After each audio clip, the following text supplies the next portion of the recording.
Hi, my name is Marla Arciniega. I want to go by Miss Marla. I use pronouns she, her, ella, and I am the teacher aide for English language learners here at Balboa Elementary. And with the help of Miss Padilla and Mr. Bravo, I've come up with a work schedule for this year as my role is new and I wanted to offer a video alternative to my letter introduction in case you have more time to listen than read. And so, hi, I hope this message finds you well, and by the time you're reading this, I hope you're able to put a face to my name. And if not, here it is. I am Marla, and I use pronouns she, her, ella, like I said. I must admit that introducing myself has been bumpy, and I apologize for not taking more effective action earlier to formally introduce myself. I can start with the simple and obvious. I am new. I'm new in many ways. I'm new to this school, I'm new to this district, and I am new to my career. But in many other ways, I'm not new at all. I feel like a fish in water when I'm in the school setting. I had the privilege of being empowered as a student from a young age, and school became my safe space. I myself was an English language learner student at the age of 10 in San Diego. I was reclassified within 3 years since I remember being celebrated in my sixth grade graduation. I consider myself gifted in self awareness. I grew up hyper aware of the social conditions around me and how teachers identified intelligence. I picked up the language rather quickly. I'm a fast learner.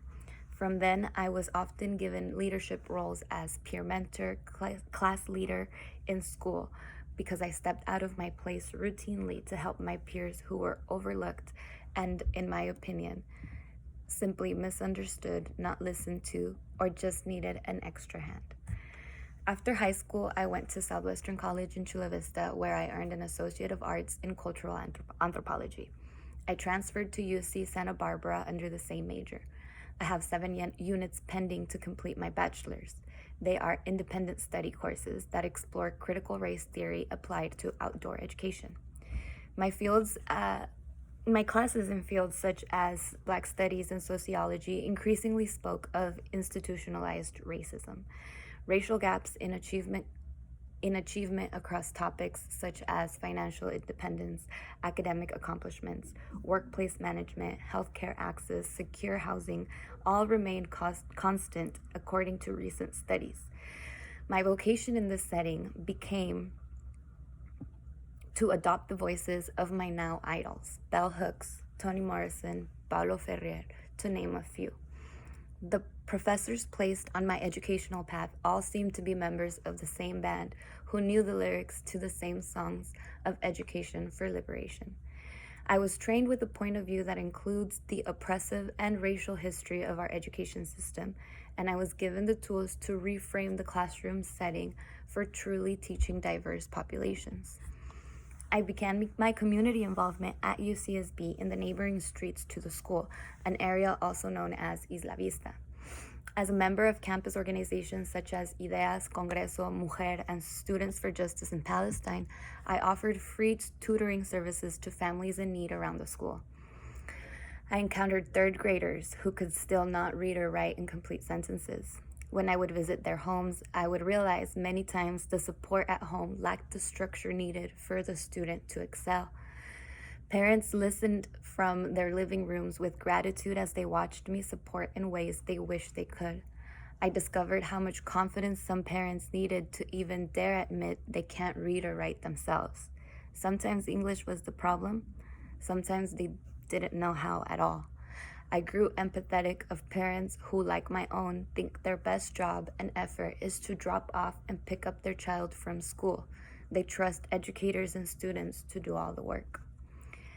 I returned to San Diego as a mother. I have a 2-year-old boy assigned at birth, and we named him Emiliano Sol, pronounced Sol like the sun.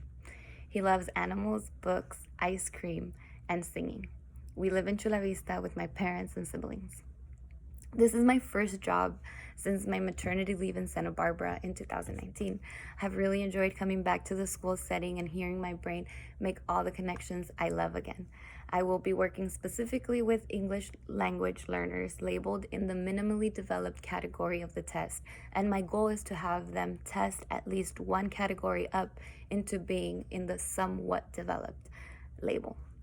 I also hope to raise awareness amongst parents on what students need at home to feel supported in their study plan. I hope not only to help, but to continue my path towards liberation of oppression, as I understand it's a lifelong commitment to educating myself. I aim to include as many people as I can on my journey, of any size, any color, any age, any sexual orientation, any socioeconomic background, any language, any abilities or disabilities, etc. I welcome them to challenge my assumptions on what is normal and what is right. I do not know what is right for the world, but I can promise you this: I'm here to listen and try to figure out what's best for us. I do not have a dream job. I have a dream role in a community, and I embody it to the best of my ability daily. Thank you for being part of my transition back to work. It's been revitalizing and a welcoming experience, and I hope to learn more from you as the year goes on. Some things I'd like to know about you are: what is your passion word? Tell me one word you would like to choose and that describes your passion, and how. Do you roller skate? Let's ride. It's a new hobby for me. Any other parents with littles? I go to the park almost every day. And anything else you want to tell me, please share. I'll leave you with a quote from one of the most influential books I've ever read. It's Pedagogy of the Oppressed by Paulo Freire. And he's I think, Brazilian, because it's written in Portuguese, but he might be from Portugal. And he says, there is no such thing as neutral education. Education either functions as an instrument to bring about conformity or freedom. And I'm glad to be at Balboa. Thank you.